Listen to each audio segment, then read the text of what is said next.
Glad I don't live in New York anymore. How glad are you that we moved to Texas? Very excited. Oh, my Would gosh. not want to be facing the decisions that people who live in New York City are facing.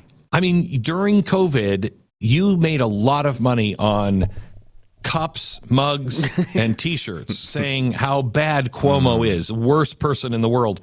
And yet I think he's the better choice if it's between him and Mamdani. It's such a difficult thing to describe because you have a terrible candidate, would be a terrible mayor in Mamdani who would do all sorts of things that would really destroy the country and the city itself more directly. And then you have, one of the worst people that we can even imagine being in charge of anything, a person who, as you pointed out earlier, is likely to kill your grandmother and likely to grope your daughter. So, whether you want to put someone like that in power is what a do you whole think about story. What do you think about the Cuomo slogan, hey, at least he's not Pol Pot? I guess. Sure, he's killed a few people, but he's not Pol Pot. Yeah, he hasn't killed that many people. Yeah, right. Pol Pot did it too, and he did it a lot more. Right. It's not a chicken in every pot; it's a pole in every pot. Yeah, that's exactly right. It's just hard for I keep talking to people who are like, "Gosh, I hope Cuomo wins," and it's like it's really hard for me to get there mentally. I understand why you wouldn't want Mamdani. I get it. But man, you want me to, I'm sorry, pardon me, excuse me from the conversation if what the conversation is I have to advocate for Andrew Cuomo. I'm sorry, I'm sick that day, that year, that lifetime. I'm never going to advocate for Andrew Cuomo. He is among the worst people that has ever been produced by humanity. And so is Mamdani, by the way, and Mamdani's policies might be a little worse. And remember, Cuomo's policies are terrible too. I think people just look at Cuomo as a known quantity. Sure, he's going to probably kill your grandmother. Sure, he's going to molest your daughter. Sure, he's going to be completely corrupt and break every law he can find. But he's not Mamdani. And that is enough. Here's the difference. Mamdani's policies do lead to Pol Pot. Mm-hmm. I mean, if you're a communist, they eventually do lead to Pol Pot. If you're an Islamist, it leads to Sharia law. So none of those are. I mean, okay. Let me soften the Cuomo slogan. Grandma would vote for him if Grandma hadn't been killed by him. Right? How about that? I mean, if he didn't kill so many... I'm trying to make this sellable for him. Maybe he would win this election if all the people he killed were still alive. That's the path to success. If he hadn't killed your grandmother, he'd probably win. Oh, that's great. It's just tough to see how either one of these people could even be considered for this job. And of course, everyone's like, oh, gosh, well, you have... it's got to be one of these two people. Does it?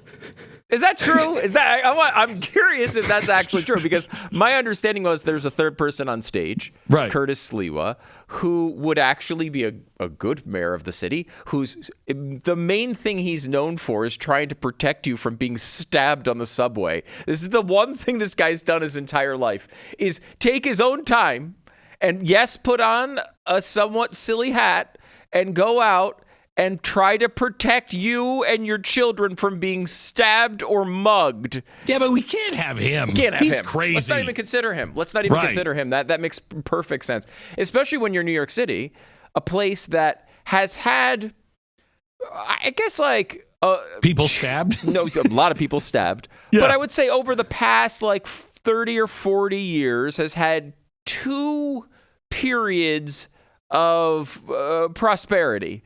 Both of which coincide with Republican mayors.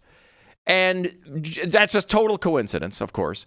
Right. And then times of absolute misery and despair and just horrible crime, poverty, everything else. And those are done by the progressives. Yes. One of which, by the way, is noted as the favorite mayor of one of the two candidates running. Bill de Blasio is Mamdani's favorite mayor.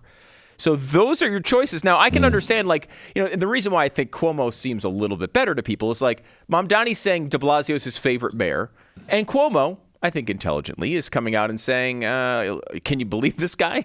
He's saying, he's admitting it right now. He's saying de Blasio is his favorite mayor. How can you vote for this guy?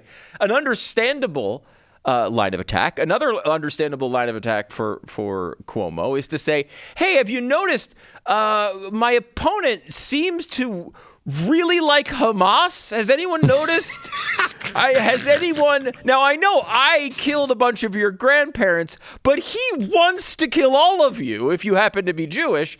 And he keeps bringing this up. And you know what happens when he brings it up? Jews want to vote for him 70-30. So I don't really know why it seems to go this direction right now. He seems to be winning among the voters, which he is most likely to end their lives. And both candidates want to end the lives of tons of their constituents. We need to be clear about that. But Mamdani is specifically, and now, of course, this is all alleged. He would never admit such a thing. He would just say stuff like, of course I want Israel to exist. I just would never endorse a nation to exist that has a hierarchy of religion and class. Now, of course, what he's saying there is, what his interpretation of the modern state of Israel is. He's just explaining it in a separate sentence from when he lies to you and says he does want it to exist. He has the right to exist as long as it runs itself as a totally different country. Let me show you how Mamdani was discrediting Cuomo last night. Cut 6. In other words, what the Assemblyman said is he has no experience. And this is not a job for someone who has no management experience to run 300,000 people, no financial experience to run $115 billion budget. He literally has never had a job. On his resume, it says he interned for his mother. This is not a job for a first-timer. Any day, you could have a hurricane, you have, God forbid, a 9/11, a health pandemic.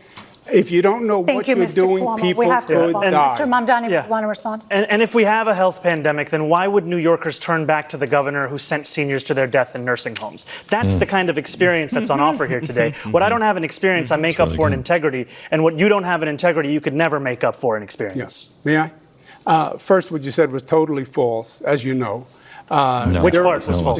During COVID, everyone did whatever they could in this state.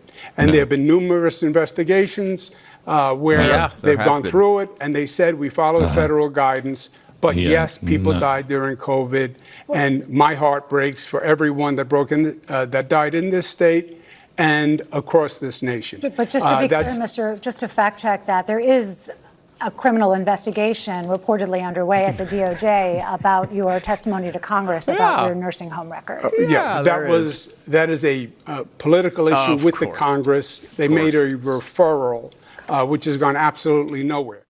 I love that his actual excuse for his record is there's been multiple investigations. Right.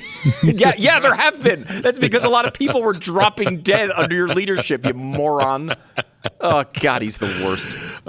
Here he is again, Mamdani taking another shot at Cuomo. Listen to this. Candidate in the Democratic primary for him to set foot in a mosque. He had more than 10 years, and he couldn't name a single mosque at the last debate we had that he visited. And what Muslims want in this city is what every community wants and deserves. They want equality and they want respect. And it took me to get you to even see those Muslims as part of this city. And that, frankly, is something that is shameful and is why so many New Yorkers have lost faith in this politics. Yeah. Can we stop right here. Stop right here for a second. Does anybody else remember 9/11? I mean, we're having this conversation in that city, and never forget, Glenn. And it's not like we're talking about just Muslims. We're talking about Islamists. We're talking about a guy who believes in Sharia law, that believes that this Islamist sort of rule should happen. And they're having this conversation in New York City. What the hell is wrong with people in New York City? Honestly, what the hell is wrong with you in New York City? All right, go ahead, play the rest. is something that is shameful and is why so many New Yorkers have lost faith in this politics. Yeah, except that is totally false. I worked with the Muslim community for many years. Name a single mosque you went to when you were the governor. Can you name a single mosque you went to in 10 years? Before you were ever here. That's what you need to do. Before I was here. Before you were even in state government, I worked with the Muslim community. Yeah. Imams presided over State of the States. We worked in religious working groups, tolerance groups, anti-Semitic groups, etc. Why would he be visiting mosques? What is the purpose of that? So he can glad hand a bunch of people while they're trying to go to church? Like what? Why wouldn't you respond? Name the synagogues that you've been to. I mean, I don't know if he's been to synagogues, but I'm guessing he probably that's high up on his list. Yeah, he probably has during this campaign just to do it. But like, it's a bizarre thing. Like, is that how you run a city? You run a city by going to visit various mosques. That's now a requirement to run New York City, to run anything. It doesn't make any sense at all. You shouldn't. He's not Islamic. Like any visit he would make to a mosque would be a political pandering gesture. Yes. Right? Here's what's remarkable to me. Did you see the price of gold yesterday?